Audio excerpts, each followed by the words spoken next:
except you're the twins. If you have the twin exactly DNA, you're gonna be exact match. No, it's not.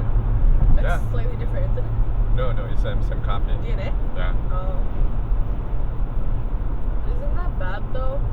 Because what if one twin is So what the chance then? You still have 50-50. Right? But like, you know the Siamese twins? Siamese twins totally different. No. There's like a case. It's not Siamese twins. It was like a case, right? But it was two girls who were twins, and they always got bullied when they were younger, and so they created their own language to the point that they were so isolated that whenever they went home from school, they went straight to their room, locked themselves. They wouldn't even accept food from the parents. They don't even speak the same language as their parents. Would always be silent around people, and spoke a mixture of English, their native language, like their parents' native language, and some other things, right?